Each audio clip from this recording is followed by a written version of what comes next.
Hello and a very warm welcome to you. This is the Morning Call and thank you for joining us. The 2018 Doha Forum came to a conclusion on Sunday, yesterday that is, ending 2 days of discussions on policy, international order and politics. The Secretary General of the United Nations, Antonio Guterres, called for international cooperation to deal with the challenges facing the world today.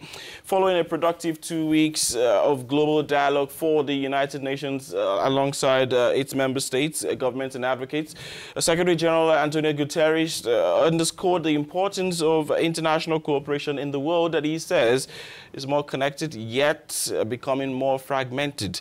Challenges are growing outward while many people are turning inward, he says.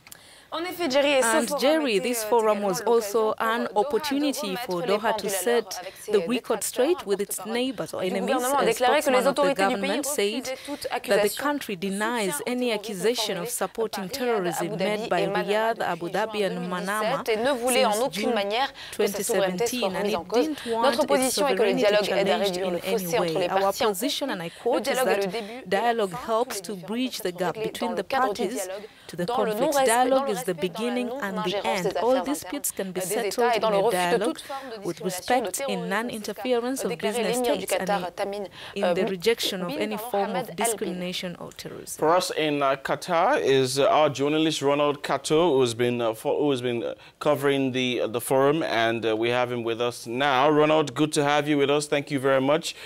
To head straight into it, the UN Secretary General gave a keynote address yesterday at the closing of the 2018 Doha Forum. He called for more international cooperation, but on what really, and what are the issues, and what cooperation does Mr. Guterres need?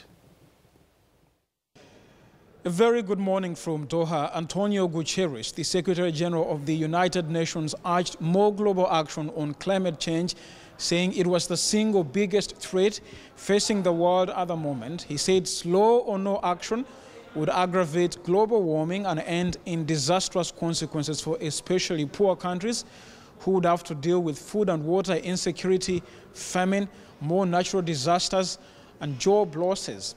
Guterres was speaking just a day after delegates at the climate change talks in Poland agreed a new deal on implementing the rules set out in the Paris Climate Change Accord of 2015. He warned that climate change was, quote, running faster than we are, and urged more support for poor countries to adapt and mitigate the effects of global warming. Guterres also called for fair globalization, arguing that uneven economic growth was driving geopolitical tension, inequality, and threatening social cohesion and stability.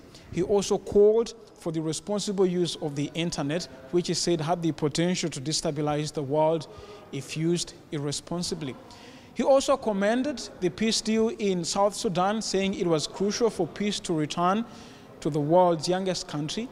Guterres also hailed the normalization between Ethiopia and Eritrea, calling it historic and calling for more dialogue, which he said would help foster peace and stability in the Horn of Africa region. Ronald, it is interesting, some of the issues that he highlighted, the climate change issue, and I was going to talk about Africa, if he did talk about Africa, but you've mentioned South Sudan and some other countries. But what was the place of Africa on the forum's agenda? Africa featured quite prominently at the Doha Forum. There were high-level representations from countries such as Mali, Kenya, Sudan, and others. The Prime Minister of Somalia, Hassan Ali Haire, was also present and made a passionate case for his country, which is recovering from over 20 years of conflict. He said Somalia was working on building a long-lasting peace facilitated by democratic and accountable institutions. There are also discussions about Africa's place in international trade and investment. Participants emphasized the need for more integration and preferential trade arrangements. Some stressed the need to further reform the business and investment environment in Africa by getting rid of archaic protective laws and curbing corruption. Africa was also the topic of discussion during a session on pacifying the Sahel region. Experts, including the former Prime Minister of Mali, Moussa Mara, agreed that the increasing militarization of the Sahel conflict was actually being counterproductive to the fight against militancy. There are about 50,000 troops in the Sahel today carrying out counterinsurgency operations. 15,000 of these come from outside the Sahel. And yet terror attacks, especially in Burkina Faso, are only rising. So there was a call to de-escalate the military force and invest more in dialogue and addressing issues affecting communities in the Sahel, such as climate change, food insecurity, and improving governance.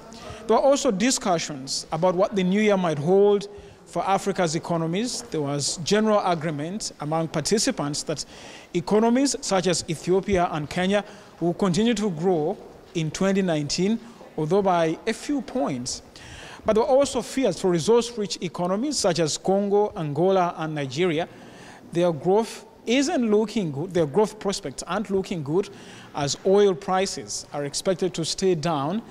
Demand for oil is also expected to further dip in 2019. Ronald, indeed, so many issues discussed at the forum, but what is the Doha Forum and why does it matter, really? The Doha Forum is a platform for global dialogue on critical challenges facing the world. It brings together global leaders to debate and share thoughts on the most critical issues facing the globe today. The forum promotes the interchange of ideas, discourse, policy-making, and action-oriented recommendations. The forum organizers believe that in a world where borders are porous, our challenges and solutions are also interlinked, are also interconnected. So this year was the 18th edition of the forum, held under the theme, Shaping Policy in an Interconnected World. It focused on 4 essential themes, which were security, peace and mediation, economic development, trends and transitions. Leader after leader here at the Doha Forum emphasized the role of dialogue, the role of diplomacy, dialogue and diversity in dealing with misunderstandings. Dialogue and diplomacy are key tenets of the Doha Forum. The forum also discussed cybersecurity at a time when especially developed countries are seeking to bolster their cyber defenses in the face of increasing attacks coming from state and non-state actors, and wondered what the future holds for cyber safety and security. There were also very interesting discussions about the shifting power dynamics today and what they will mean for global peace and security. Participants examined Russia's expanding status as a global power in areas well beyond Eastern Europe. Moscow's work in the Central African Republic, as you know, also came under scrutiny, with participants wondering what Russia's strategic goals in this resource-rich but poor country torn apart by sectarian conflict are.